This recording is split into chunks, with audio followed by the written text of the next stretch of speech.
Hello students, welcome to EPG Pathshala. I am Dr. Kapendra from Kirodimal College, University of Delhi. Today we are going to talk on module Ecosystem Processes 1 Part 2 from paper Ecology. Learning objectives.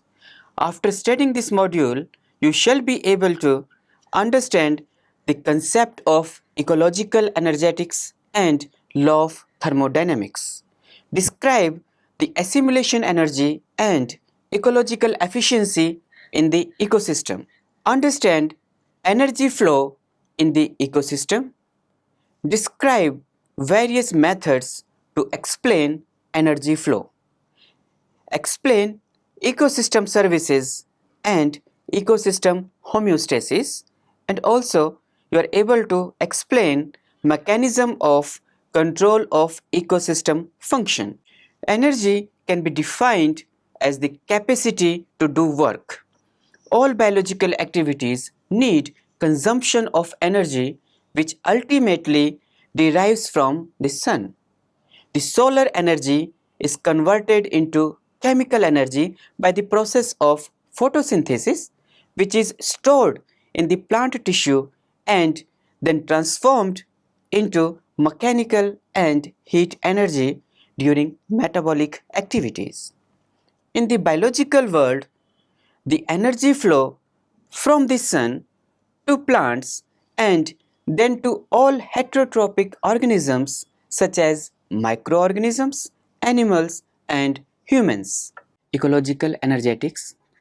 Ecological energetics consist of energy transformation which occurs within the ecosystem. Ecological energetics consists of the amount of energy reaching to an ecosystem per unit area per unit of time. The quantity of energy trapped by green plants which they converted into chemical energy. The quantity and energy flow from producers to organisms of different trophic levels over a period of time in given area. The energy used by all green plants derived from solar radiations. Only a small fraction of energy reaches to Earth's surface is used by green plants for photosynthesis, and rest is absorbed by as a heat by ground vegetation or water. In fact, only about 0.02% of the sunlight reaching the atmosphere is used in the process of photosynthesis. Thermodynamics principle. Energy transformation in ecosystems can also be explained in relation to the laws of thermodynamics, which are usually applied to closed systems. First law of thermodynamics. It states that in a closed system, energy can neither be created nor destroyed, but can only be transformed from one form into another. When fuel is burnt to drive a car, the potential energy in chemical bond of fuel is converted into mechanical energy to drive the car. The key point is the total amount of energy consumed and compare with the total amount of energy produced would always be equal. Such type of energy conservation is also found in biological system. In ecological systems, solar energy is converted into chemical energy stored in food materials, which is ultimately converted into mechanical and heat energy. Thus, in ecological system, the energy is neither created nor destroyed, but is converted from one form into another.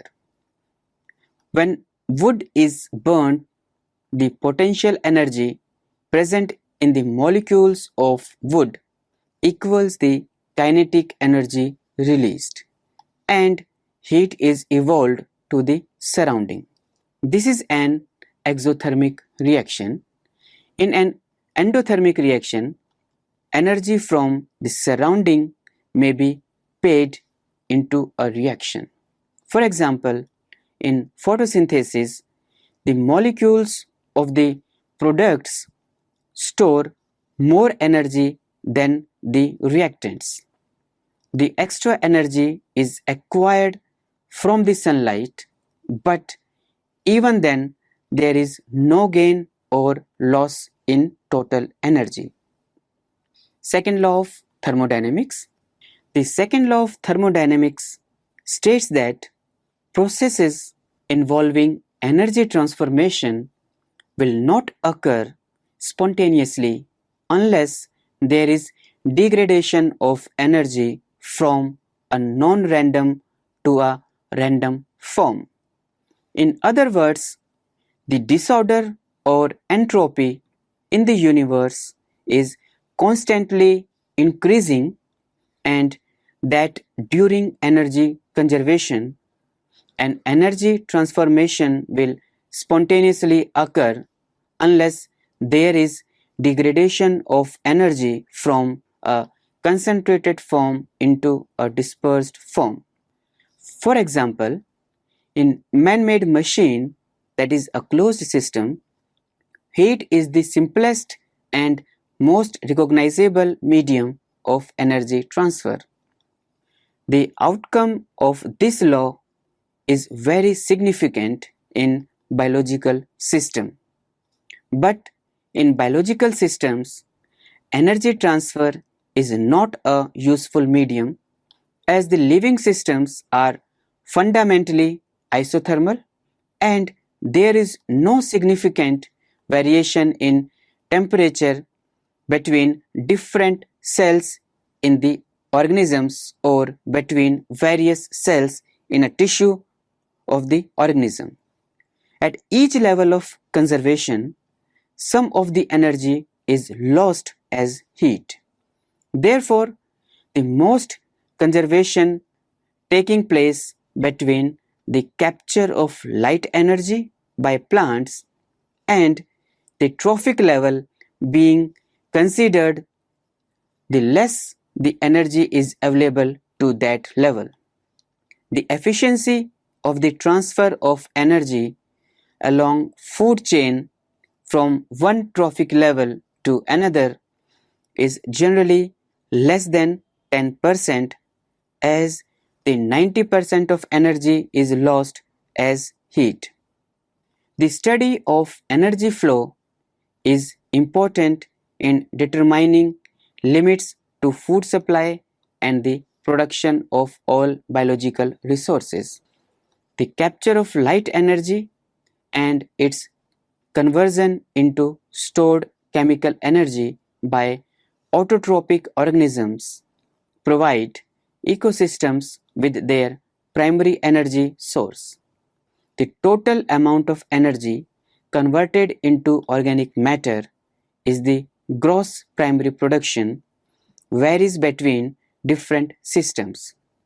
The energy stored in the food material is made available through cell respiration.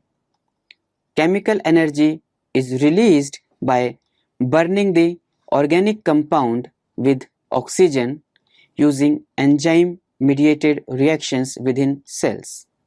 It produces carbon dioxide and water as waste product. Energy flow is the movement of energy through a system from an external source through a series of organisms and back to the environment. At each trophic level, within the system, only the small fraction of available energy is used for the production of new tissue. Most is used for respiration and body maintenance. Lindeman's trophic dynamic concept. According to Lindemann, in 1942, the amount of energy at trophic level is determined by the net primary production and the efficiency at which food energy is converted into biomass. The plants uses 15 to 70% of assimilated energy for the maintenance which is not available to the consumers. The herbivores and the carnivores are comparatively more active as compared to plants which uses more assimilated energy for the maintenance. So, the productivity at each trophic level lies between 5 to 20% that of the level below it. The percentage of energy which is transferred from one trophic level to the next trophic level is called as ecological efficiency. In general, secondary producers utilizes 55% to 75% of assimilated energy in maintenance. Temperature and moisture are two components of the habitat, and the type of species determine the maintenance cost. The dry and hot regions require higher maintenance cost irrespective of the species. For example, the average maintenance cost of few Indian earthworm species was 6.48, 9.96 and 20.54 kilojoule per gram dry tissue per month in winter, rainy and summer season respectively in tropical pastures. The maintenance cost varies seasonally, and higher was found in summer, which was 3 times more as compared to winter. Assimilated energy and respiration energy. When the organism eat the food, the digestion and absorption of the food is referred to as assimilated energy, which is used for maintenance, building the tissue, or it is removed or excreted in unusable metabolic byproducts. The energy which is lost in the form of heat during metabolic need is called as respiration energy. A smaller fraction of assimilated energy is excreted in the form of organic or nitrogen containing wastes produced when the diet is rich in nitrogen. Assimilated energy of the organism is used for the synthesis of new biomass through growth and reproduction, which may be then consumed by herbivores, carnivores, and detritivores. However, organisms are not able to digest and assimilate all food materials like hair, feathers, exoskeleton of insects, and cellulose and lignin of plants. These materials are digested by defecation or by regurgitation of pellets of undigested food. Some of these wastes remain relatively unaltered during their passage through an organism, but all these materials are mechanically broken down into fragments by chewing and contractions of the stomach and intestines, which makes them more readily usable by detritus feeder. Ecological efficiency. Ecological efficiency can be defined as the product of efficiencies in which organisms exploit their food resource and convert them into biomass for next higher trophic level. As biological production is almost consumed, the overall exploitation efficiency remains 100%, whereas ecological efficiency is dependent on two factors: the proportion of assimilated energy incorporated in growth, storage, and reproduction. The first proportion is called as assimilated efficiency, and the second is net production efficiency. The product of the assimilation efficiency and net production efficiency is called as gross production efficiency. There are various definitions related to energetic efficiencies. The first is exploitation efficiency, that is equal to ingestion of food divided by prey production. Second is assimilation efficiency, that is equal to assimilation divided by ingestion. Third is net production efficiency, which is equal to production divided by assimilation. Fourth is gross production efficiency, that is equal to assimilation efficiency into net production efficiency, which is equal to production divided by ingestion. Ecological efficiency is equal to exploitation efficiency multiplied by gross production efficiency, and that is equal to consumer production divided by prey production. Models of energy flow in ecosystem. The first model is single channel energy flow model. The principle of food chain and the working of two laws of thermodynamics can be clarified by means of single channel energy flow model.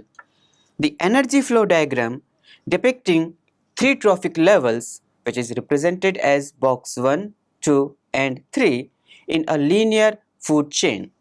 Here the boxes represent the trophic level, that is producer, herbivore and carnivores, and the pipe depicts the energy flow in and out of each trophic level. There is loss of energy at every successive trophic level. There is also a corresponding decline in biomass. However, it does not specify any correlation between the biomass and energy. The connection between biomass and energy content may vary according to different conditions.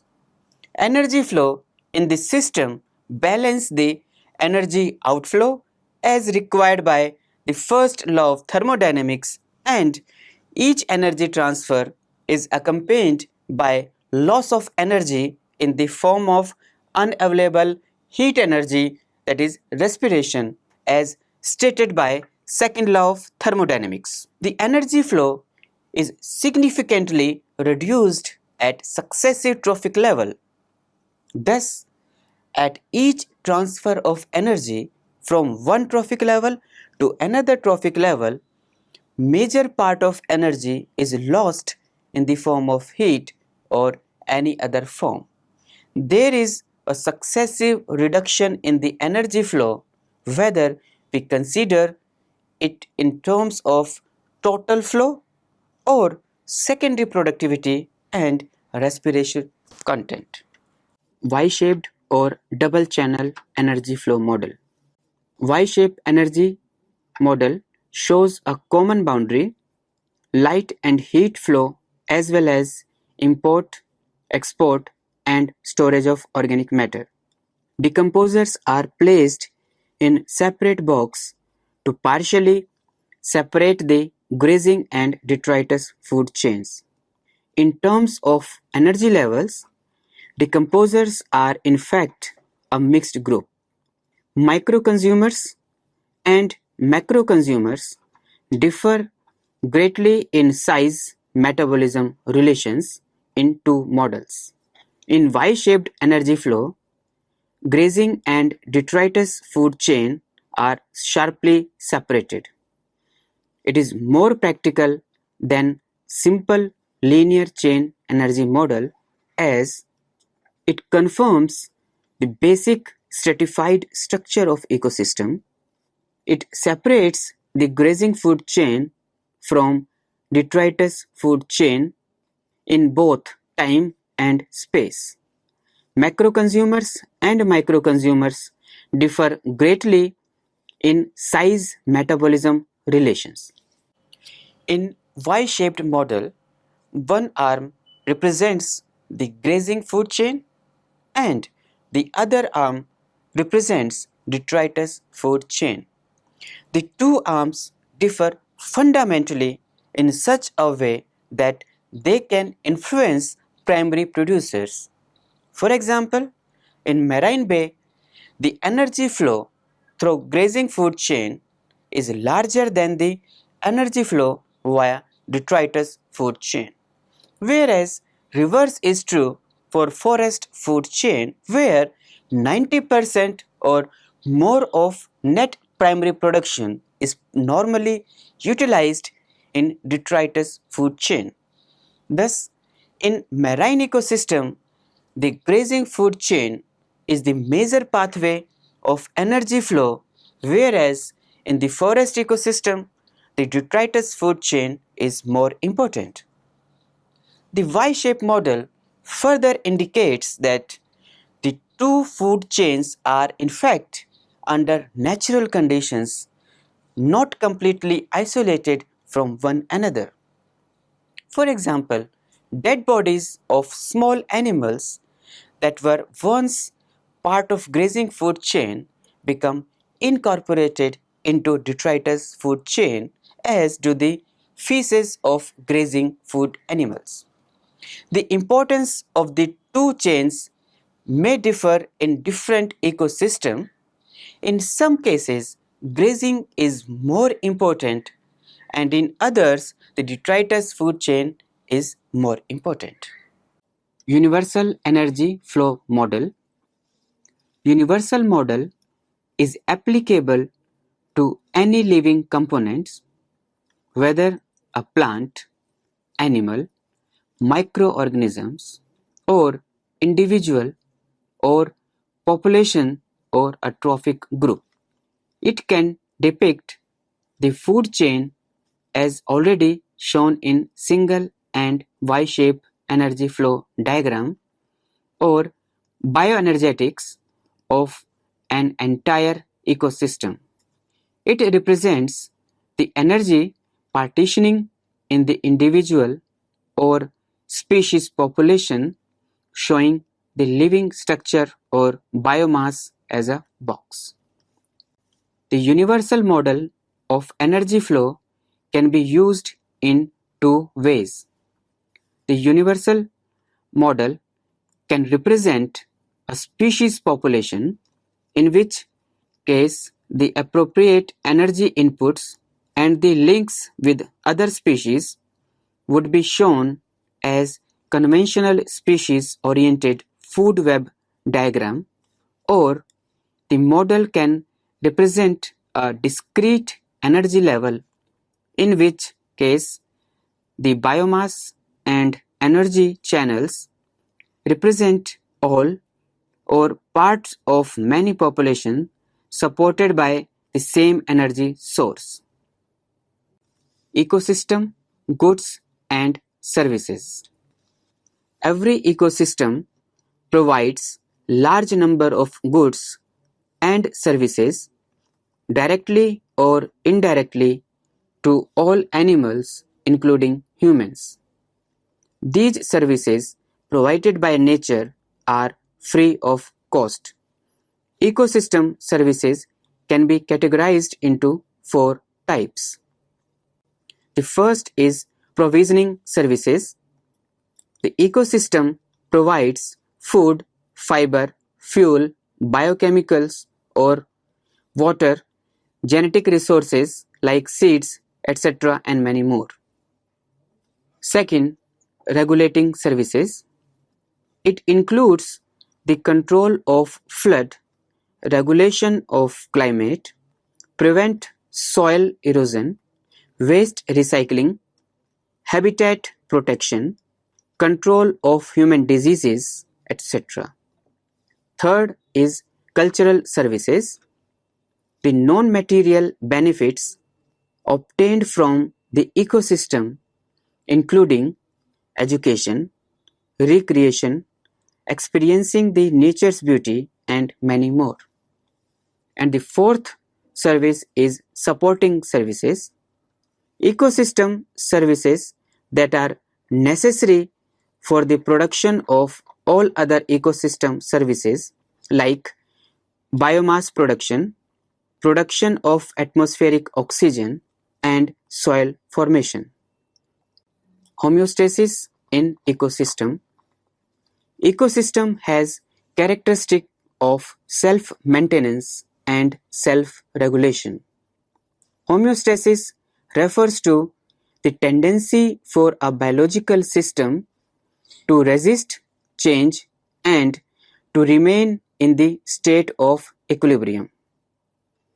The control depends on feedback either in positive or negative way. The positive feedback is deviation accelerating, while negative feedback is deviation counteracting.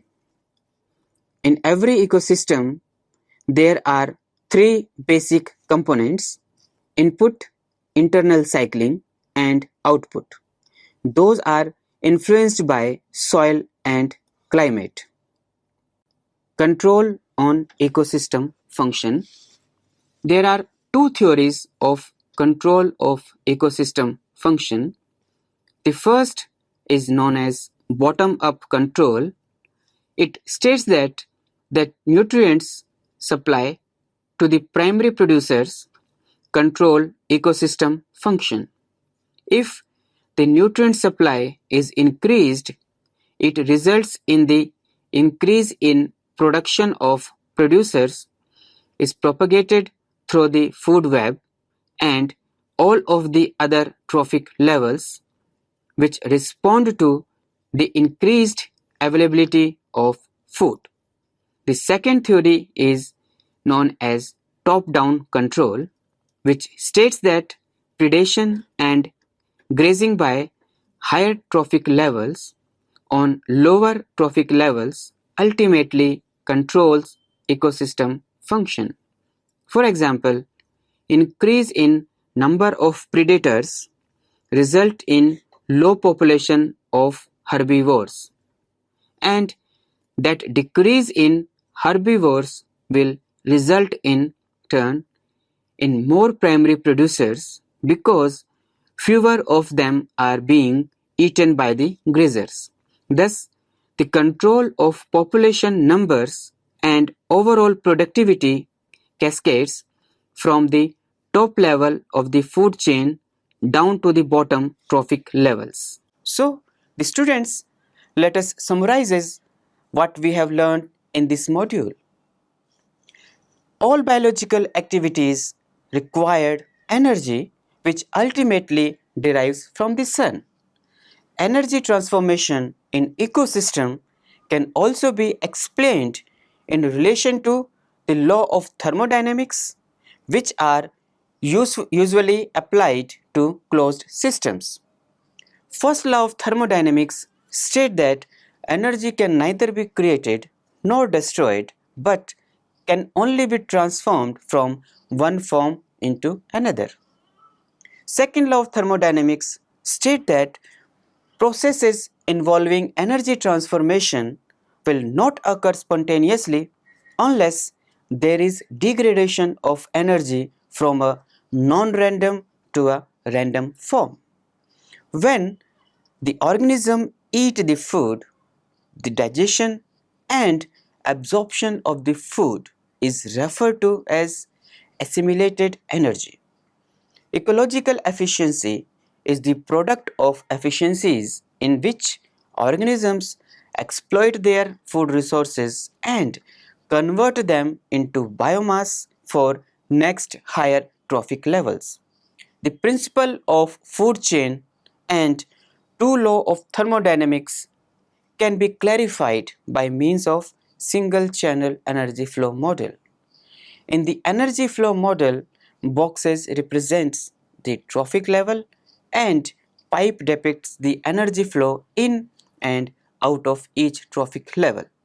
There is a loss of energy at every successive trophic level. In Y-shaped model, one arm represents grazing food chain and other arm represents detritus food chain, which differ fundamentally in such a way that they can influence primary producers. Universal model is applicable to any living component, whether a plant, animal, individual, population, or a trophic group. It can depict the food chain as in single and Y-shaped energy flow diagram or bioenergetics of the entire ecosystem. Every ecosystem provides large number of goods and services which includes food, fuel, soil formation, habitat protection, production of atmospheric oxygen, etc.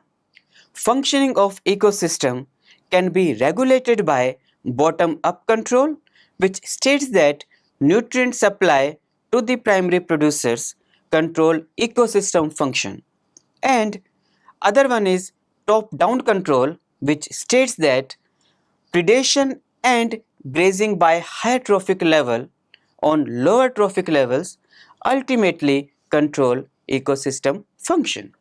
Thank you.